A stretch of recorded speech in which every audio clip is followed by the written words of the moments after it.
Continuamos en el magazine de PTV, en Málaga TV, y vamos a saludar a José Antonio Maña, nuestro colaborador, que una vez al mes pues viene con su espacio de historia de la educación, con la que aprendemos, con este espacio, con este apartado, y disfrutamos mucho. José Antonio, buenas tardes. Hola, buenas tardes, a ti y a todos los espectadores. Bueno, y como siempre nos cambias el platón, nosotros encantados, nos lo atrezas, y hoy tenemos un poquito de todo. Tenemos libro de catecismo, que ahora hablaremos de esta asignatura, porque fue asignatura obligatoria hasta el año 1979. También vamos a hablar de una feminista, de una almeriense, Carmen de Burgos, un personaje que a mí yo creo que merece que sea más conocida de lo que realmente es. Y tenemos aquí un tocadiscos que luego nos explicará José Antonio. Pero bueno, estáis viendo en plano también que tenemos una invitada especial. Ella es educadora social, pedagoga y maestra de educación primaria.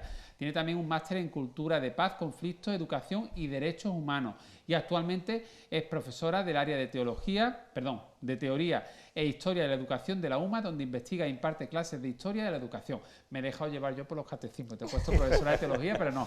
Es profesora de Historia de la Educación, Teoría e Historia de la Educación en la UMA, donde, como decimos, investiga e imparte clases de Historia de la Educación. Y ha participado como docente en el máster de Igualdad y Género sobre la Historia de la Educación de las Mujeres.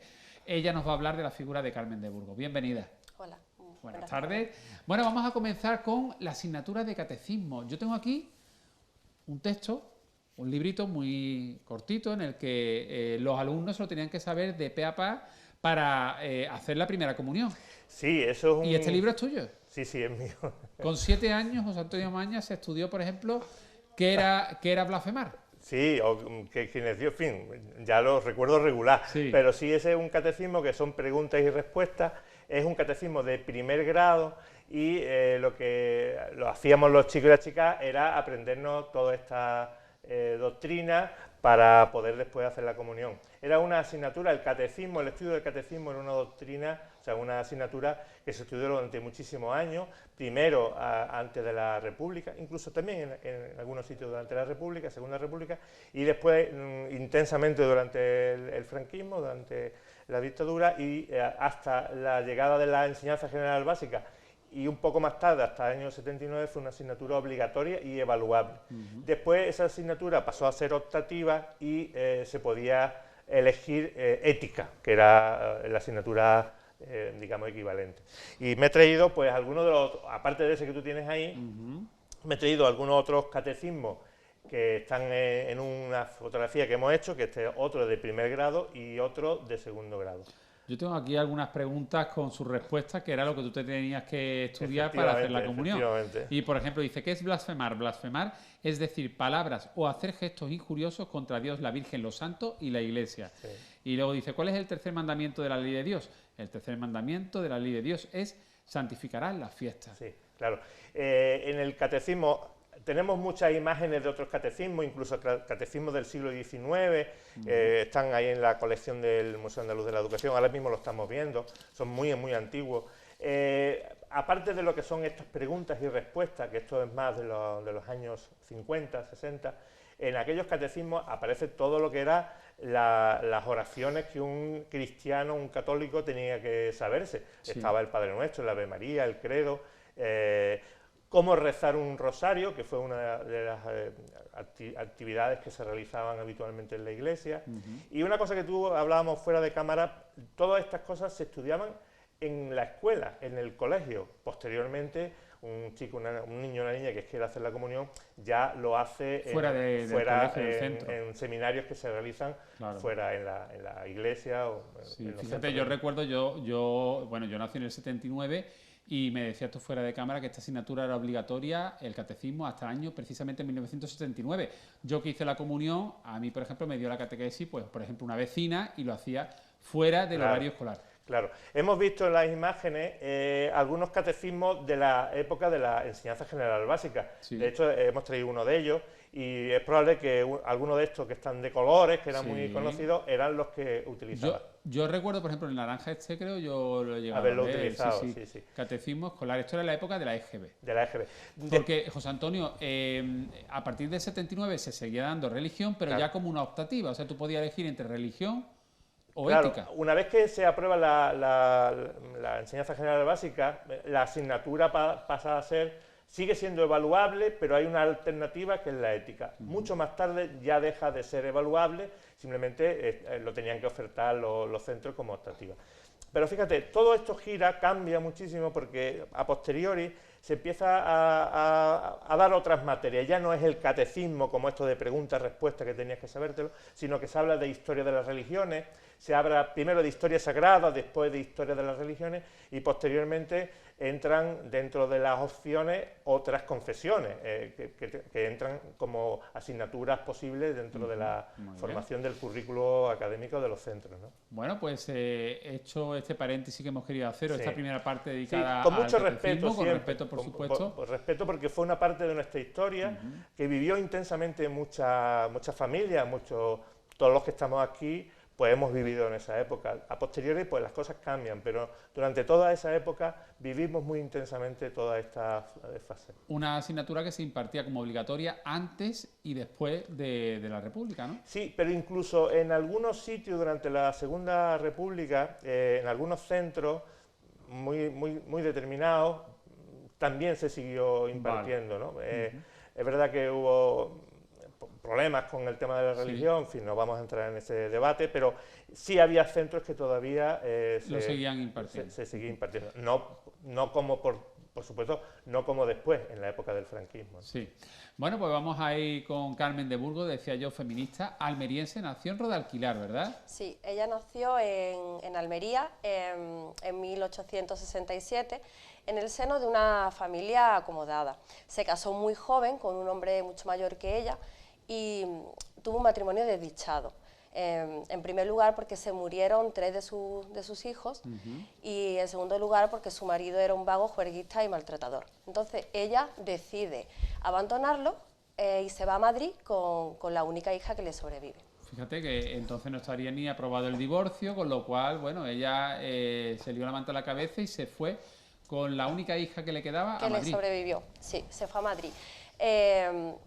Su pasión siempre fue el periodismo, pero también le gustaba mucho el tema de la educación. Entonces ella estudió magisterio y fue... Perdón. Salud. Y estudió magisterio y dio clases, ejerció de maestra en escuelas y en las escuelas normales. Sí.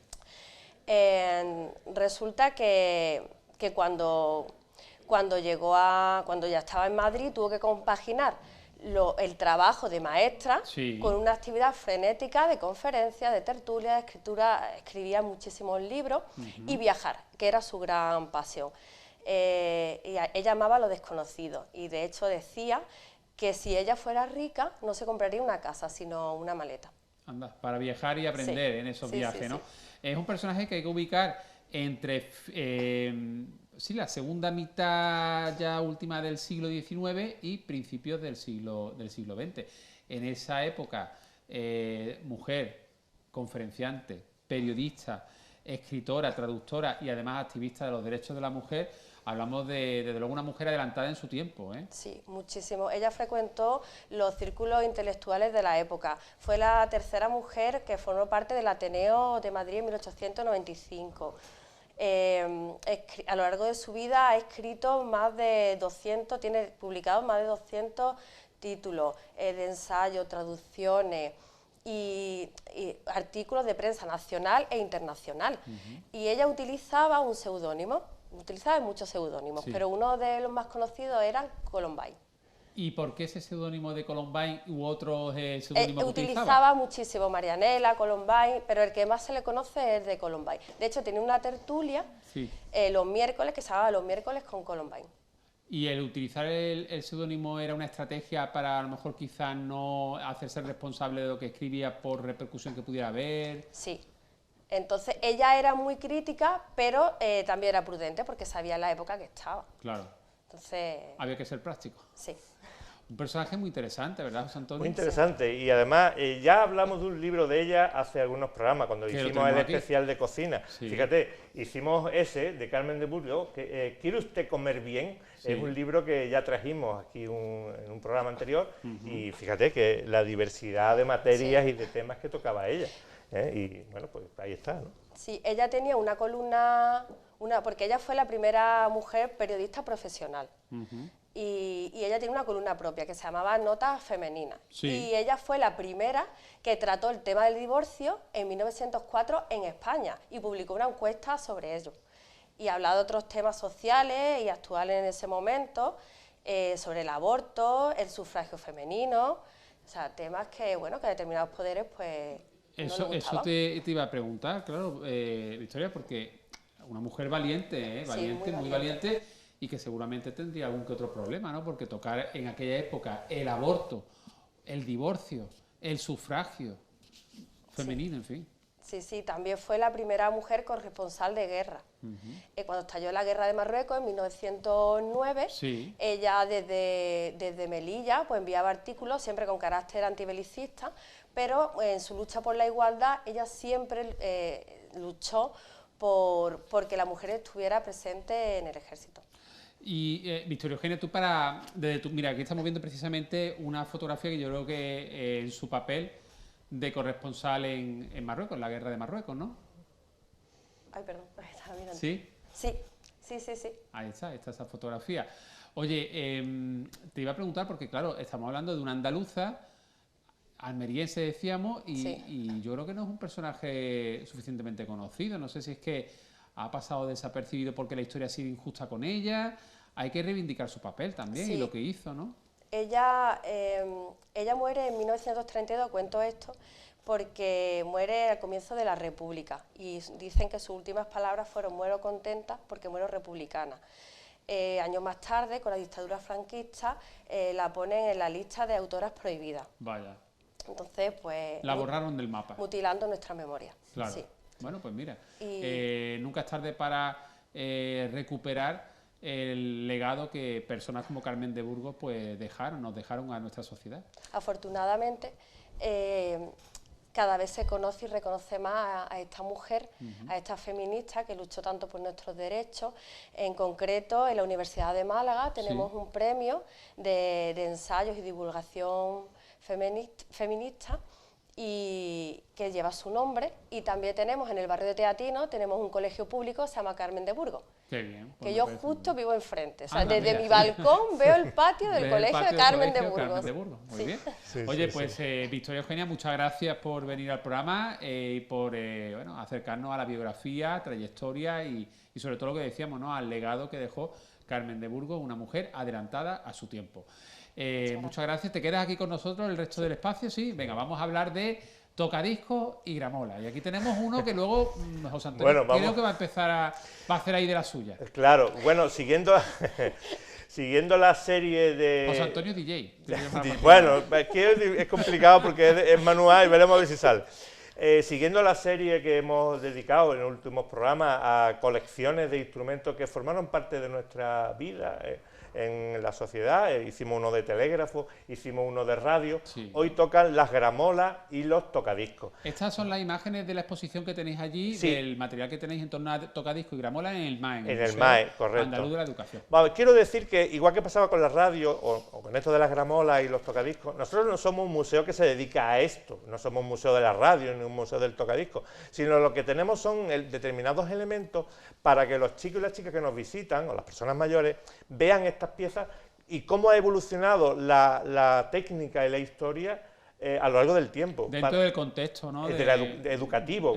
Exactamente. Claro. Entonces, lo primero que estamos viendo son dos gramolas. La gramola es un mecanismo, es una máquina mecánica que se hace girar una manivela, tiene un muelle, ese muelle hace girar un disco, ahí lo estamos viendo en las imágenes, y después con una aguja y una membrana hace sonar un disco que normalmente en aquella época eran de pizarra, todavía no estaban los vinilos. Sí. Y se escucha, bueno, pues de aquella manera, pues no tenemos, además son máquinas que son de finales del siglo XIX, principios del siglo XX.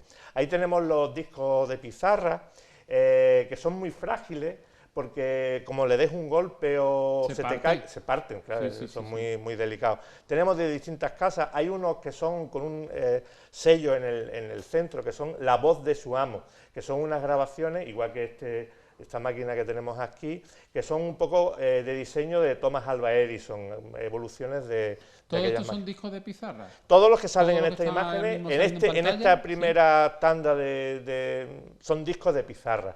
De hecho, el que hemos traído aquí con una música muy conocida que ahora pondremos, si funciona, es de pizarra también. Todos estos son chiquititos o más grandes, digamos de 45 y de 33, eran las revoluciones que en aquel momento se ponían. ¿Estos discos cómo los has conseguido, José Antonio? Bueno, pues como decía, en mis viajes a lo largo y ancho de este mundo. Bueno, lo que no consiga José Antonio Maña. Bueno, hombre, como para tener desde los 7 años el libreto este que me ha sacado del catecismo, digo yo, este hombre desde los 7 años guardando esto, pues él sí. Bueno, no. Eres único. Bueno, no te creas. Son cosas que guarda uno, que va consiguiendo gente también que a lo mejor bueno, pues dona algún elemento. Esto lo hemos adquirido, esta gramola concretamente la hemos adquirido. Lo que estamos viendo ahora en imágenes son los pick-up, los pick-up.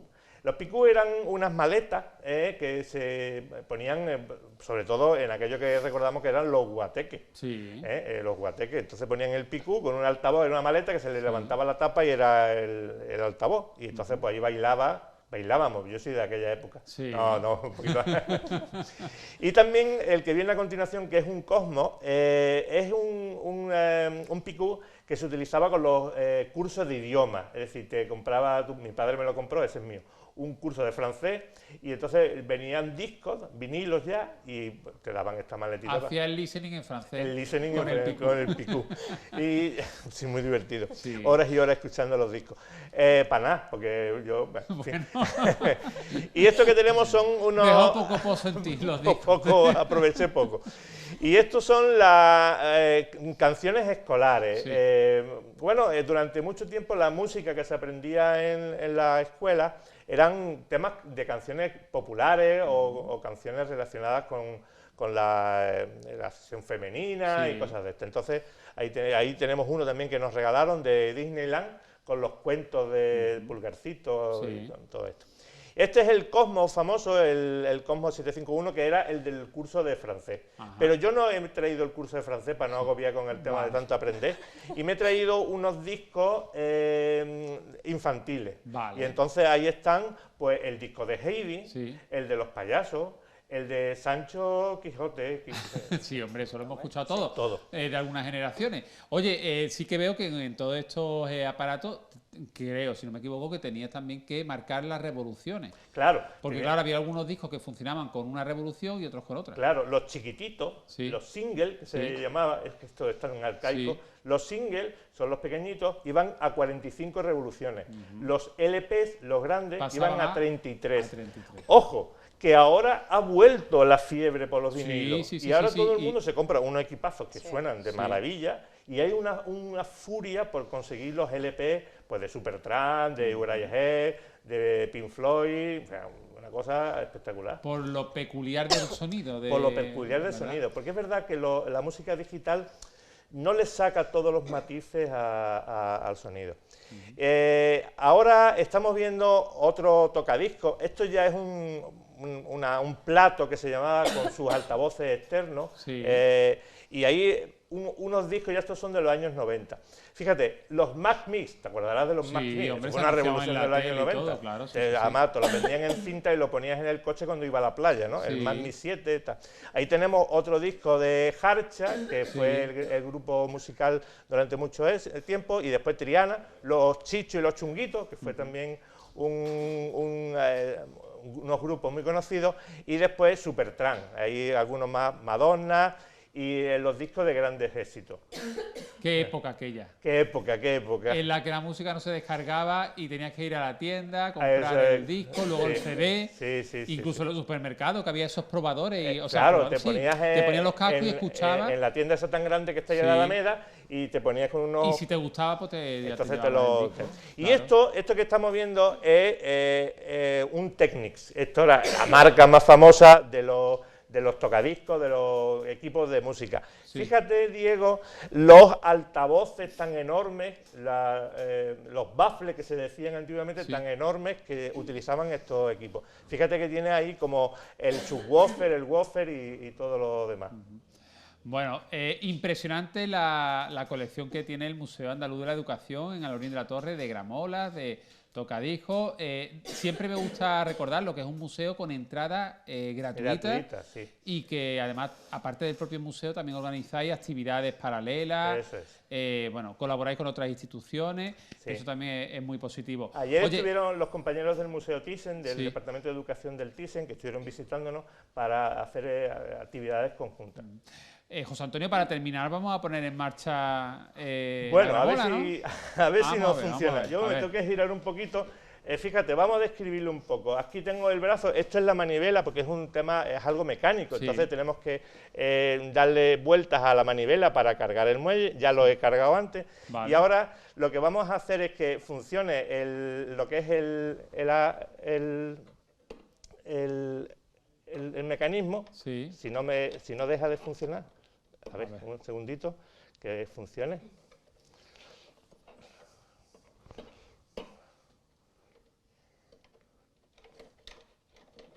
Bueno, ahora no me va a funcionar. Esto le da emoción también. Le da emoción al tema. Victoria, ¿lo conseguiremos, no? Sí, lo conseguiremos. Sí. Vamos a ser positivos. Mira, y de momento ya se está moviendo, Ya se está moviendo. el disco. Sí. Y ahora lo que tenemos que hacer es bajar un poco la aguja para que suene.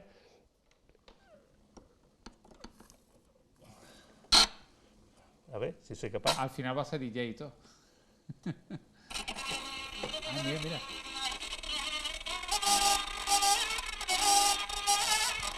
Ah, mira, el flamenco. Estos son los campanilleros. Ah, los campanilleros, hombre, los campanilleros. Bueno, sí, al final, mira.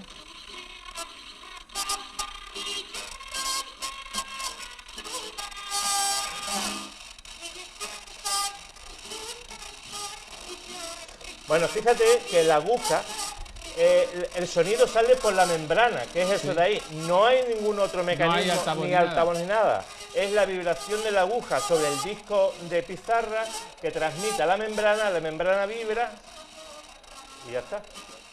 Mira, mira, los campanilleros, vamos.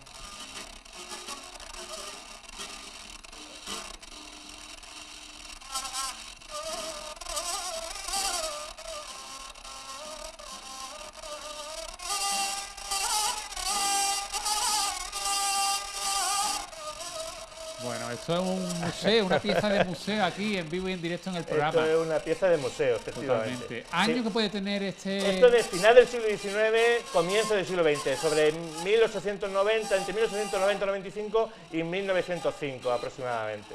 Es de la voz de su amo, como veis, y aquí tiene la palanquita donde regula la velocidad. Ajá. Yo con lo desmontado y lo he preparado un Sí. poco, es simplemente un freno y ya está, no es más. Muy bien.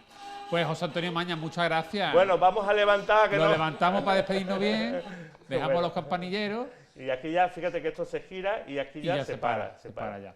Pues José Antonio Mañas, muchas gracias, nos vemos ya en el mes de abril. En el mes de abril. Bueno, pues encantado de estar de nuevo aquí con vosotros, de traer esta pieza para que la conozca el público y gracias a Victoria también. Gracias. Muchas gracias, vosotros. Victoria, Muchas por gracias. acercarnos a la figura de Carmen de Burgos y bueno, a ver si nos vemos más veces por aquí por el programa. Un placer cuando queráis. Muchas gracias. Muy bien.